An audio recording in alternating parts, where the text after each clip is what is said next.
مولاي صل وسلم دائما أبدا. الصلاة والسلام عليك يا رسول الله. الصلاة والسلام عليك يا حبيب الله. يا رسول الله تیرے چاہنے والوں کی خیر. یا رسول اللہ تیرے چاہنے والوں کی خیر. آفتوں کا حضرت سیدنا ابراہیم تیمی علیہ رحمت اللہ القوی فرماتے ہیں میں موت اور مرنے کے بعد کی ہڈیوں کی بوسیدگی کو ایک رات میں قبرستان میں تھا کہ مجھ پر نیند غالب آ گئی اور میں سو گیا. میں نے خواب میں کھلی ہوئی قبر دیکھی اور ایک کہنے والے کو یہ کہتے ہوئے سنا یہ زنجیر پکڑو اور اس کے منہ میں داخل کر کے اس کی شرمگاہ سے نکالو. تو وہ مردہ کہنے لگا یا رب کیا میں قرآن نہیں پڑھا کرتا تھا؟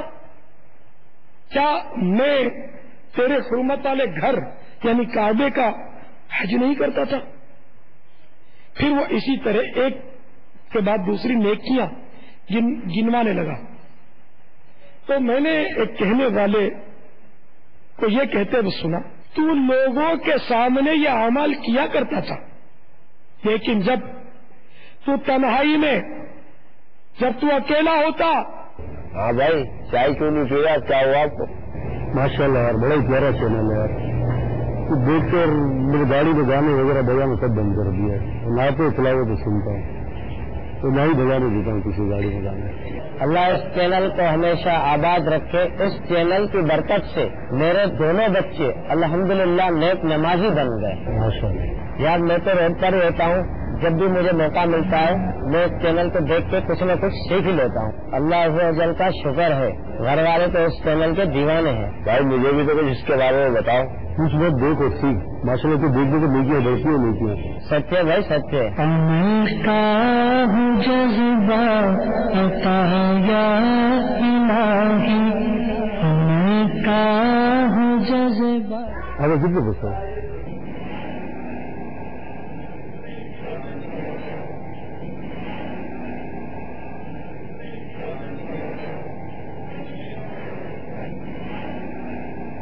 آپ نے کچھ اس لیے کیوں ڈالے؟ الحمدللہ عز و جل تبلیغ قرآن و سنت کی عالمگیر غیر سیاسی تحریک دعوت اسلامی دنیا بھر میں باول فضائی شعبہ جات میں خدمت دین کر رہی ہے جس میں دارالمدینہ مدارس المدینہ جامعۃ المدینہ مدنی قافلے مدنی چینل اور دیگر بہت سے شعبے.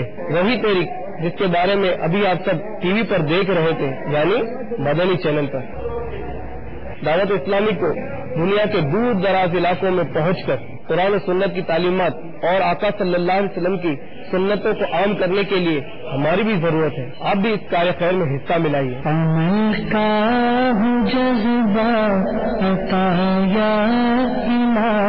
سارے کام پیسے طلب کرتے ہیں. جامعات کروڑ روپے سالانہ ان کا ہے اخراجات. اسی طرح مدرسۃ المدینہ مدنی منوں کے ان کے بھی بے شمار اخراجات. اس کے علاوہ مجلس خدام المساجد ان کے بھی بے شمار. اسی طرح اور مجالس یہ جیل خانے کی مجلس ہے. تو بہرحال یہ کہ پیسوں کے بغیر ہم قدم بھی نہیں اٹھا سکتے. پیسہ قدم قدم پر دعوت اسلامی کی ضرورت ہے. ہماری منزل پیسہ نہیں ہے. منزل ہماری رب کی رضا ہے لیکن پیسہ جو ہے یہ ہماری ضرورت ہے. عطیات باکس کو بھی آپ اس میں کچھ سے کچھ ڈالا کریں.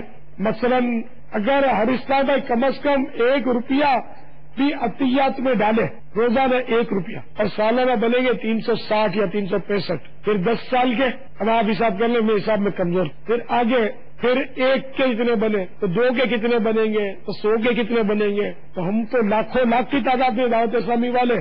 اور والی ہوگا تو تذکرہ بھی باقی ہے تو وہ بھی باقی ہے تو وہ بھی ڈالے. اسلامی بہنیں بھی ڈالیں. تو غالباً ہمارے پاس ماہانہ خالی یہ روپیہ بھی روز ڈالیں گے نا تو ماہانہ لاکھوں روپے کا چندہ ہو جائے گا. تو جو صاحب حیثیت ہے وہ یہ کر سکتے. شوز کا 1 روپیہ. ایک دن بھول گئے نہیں ڈال سکے تو دوسرے دن 2 روپے ڈال دیں. کسی دن 1 ہفتے کے رہ گئے تو 7 روپے ڈال دیں. پورا مہینہ نہیں دے پائے تو 30 روپے ڈال دیں. مگر عطیات باکس میں جو ادھر تشریف فرمائے اس میں جو واجبات ہے وہ ڈالیں. نفلی چندہ نیاز کے پیسے اس میں ڈال سکتے ہیں. جیب خرچی کے ڈال سکتے ہیں اپنے.